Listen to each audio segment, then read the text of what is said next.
जय हिंद। आज हम देखेंगे पत्ती लीफ से संबंधित प्रमुख बिंदु। खान सर के बायोलॉजी नोट्स उसी से संबंधित है ये प्रश्न। जैसे पहला पॉइंट है, यह पौधे का पार्श्व भाग होता है, मतलब सबसे आगे वाला भाग होता है। प्रकाश संश्लेषण के फलस्वरूप गैस के विनिमय का द्वारा होता है, प्रकाश संश्लेषण में गैस का विनिमय इसी के द्वारा होता है।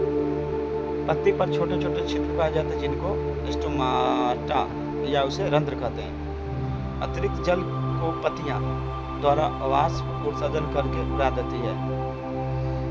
वाष्पन उत्सर्जन एक जटिल जल यानी कार्य है। इसमें जल और ऊष्मा दोनों ही हानि होती है। इस कारण ठंडा के दिनों में ऊष्मा बचाने के लिए पत्तियां गिरा देती है। जल को बचाने के लिए पौधे पतझड़ के मौसम में पत्तियों को गिरा देती है। माने कि क्यों करती है ये बात है, ये तो जल को बचाने के लिए।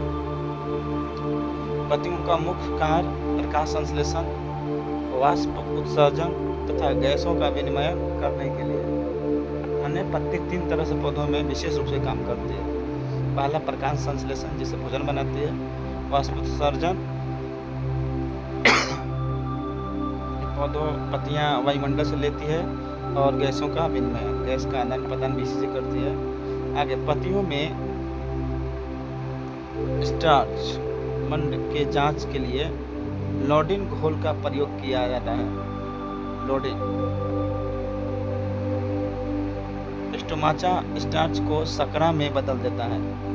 जो स्टोमाचा होता है स्टार्च को किसे बदल देता है? शकरा में, मतलब ग्लूकोज में बदलता है।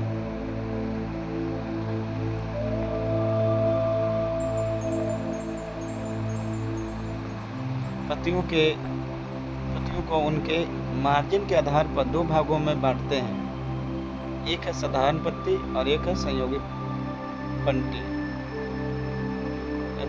पत्ती ही होगा, पंटी गलत हो गया, मिसप्रिंट हुआ।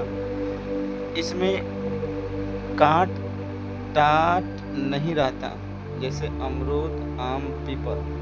इस प्रकार के पत्तियां जो होती है इसमें न कांटा रहता है और नहीं दाग कोई रहता है। प्योर सुंदर रहता है। आगे संयोगी पत्ती, इसका टेढ़ा मेढ़ा तथा कटा होता है, जैसे नीम, गुलाब, अड़हुल। कटिनदार होता है, माने कि पूरा एक जैसा नहीं रहता है। सिरा विन्यास के आधार पर पत्तियों को 2 भागों में बांटा गया है, जालिकावार और समानांतर। इसका सिरा विन्यास जाली के समान होता है। ये द्विबीजी पत्ती होती है। जामुन, आम, बरगद, पीपल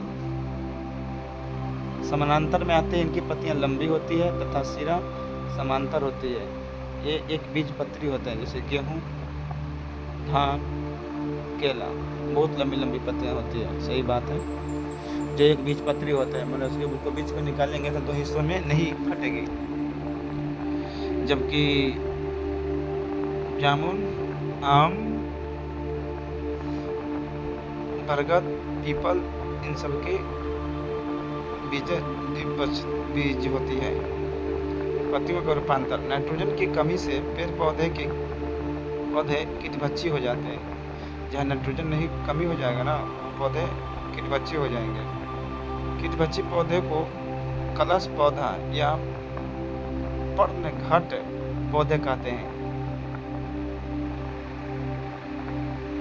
और स्थल में उगने वाले पौधों को जीरोफाइटिक कहते हैं। जीरोफाइटिक पौधे में पत्तियों कांटे का रूप ले लेती है, मतलब जहाँ पानी की कमी होता है ना, वहाँ के पौधे कांटे का रूप ले लेती है ज़्यादातर। सब्जी की पत्तियाँ स्प्रिंग के समान संरचना बनाती है, जिन्हें प्रोटान या टेंडरी कहते हैं।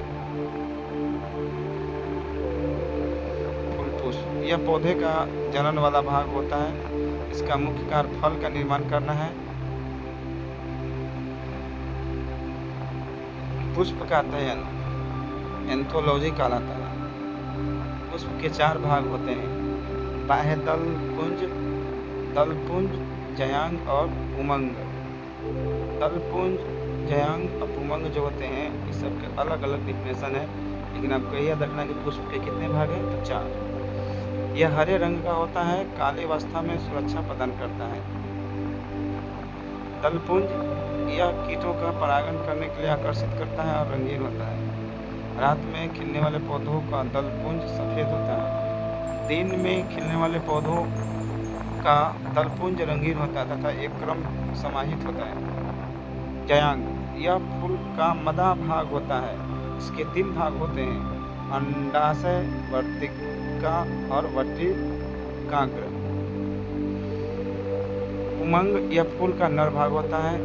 केसर तथा परागकोश इसके भाग होते हैं। परागकोश में परागकण की क्रिया होती है। नोट में 2 पॉइंट याद रखना है, फूल खिलने के लिए फास्फोरस की आवश्यकता होती है।